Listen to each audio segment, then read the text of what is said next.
What is up, everybody? I'm Ben Yukonis from the Wombo Combo Show. We're continuing our 32 for 32. This is day 14. I'm doing the New Orleans Saints. I'm still wearing the same hoodie, by the way. It's my favorite hoodie, so sorry. The New Orleans Saints last year didn't have a good season. They finished 5-12. Derek Carr wasn't that great. He was also injured for a little bit last year. Kamara was also banged up for a little bit. Didn't even have 1,000 yards rushing, which normally he does. They lost Olave to injury. They lost Rashid Shaheed to injury. Those guys were two big parts in the receiving game. Lost them both. Despite losing Shaheed for the year, he was a big surprise. He was a nice deep threat. He looks to continue to be a nice deep threat for him next season. We'll see how well he can continue his development in the league. I think him and Olave are a nice 1-2 combo they got there down in New Orleans. As of right now for the Saints, I believe Derek Carr it might get re-signed to them. I don't know if that's the best move, but I mean, they're picking 9th this year in the first round of the draft. There's not a good quarterback they can really draft at that spot at number 9.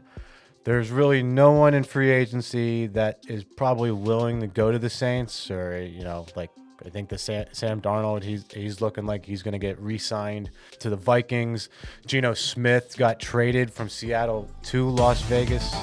I actually just got buzzed down from our producer Paul here that the Saints have just restructured with Derek Carr to retain him. He'll be making about $40 million this year, so he will be back with the Saints for the 2024 season.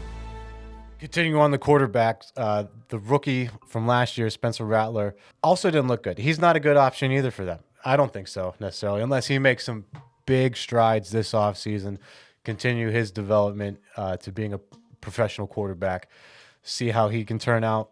My guess is that he's not going to be very good. Some key free agents the Saints are going to be losing. They're going to be losing MVS. I wouldn't necessarily call that a key free agent losing, but Juwan Johnson, their tight end, he was their leading pass catcher last year. So I think losing him is kind of a big deal. They're losing Chase Brown, and they're also going to be losing Paulson Adebo, who suffered a really bad leg injury last year. He was their best thing going for him pretty much in that secondary before he got hurt. Don't expect the Saints to be a major player in free agent signings. They don't have a lot of money to play with. They need to restructure guys. They need to cut guys. As far as their needs for the draft, 1, they need a quarterback. 2, they need an edge rusher. And 3, they need a cornerback. Those are their top 3 needs for the draft this season.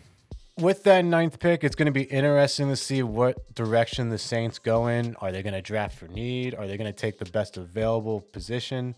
In recent mock drafts, I've seen the Saints getting Tyler Warren, tight end from Penn State. I mean, Tyler Warren, I think he's going to be the next season's Brock Bowers, tight end wise. I think he's going to be phenomenal. For the Saints at 9, I feel like they could do better there. I feel like they can go get an edge rusher.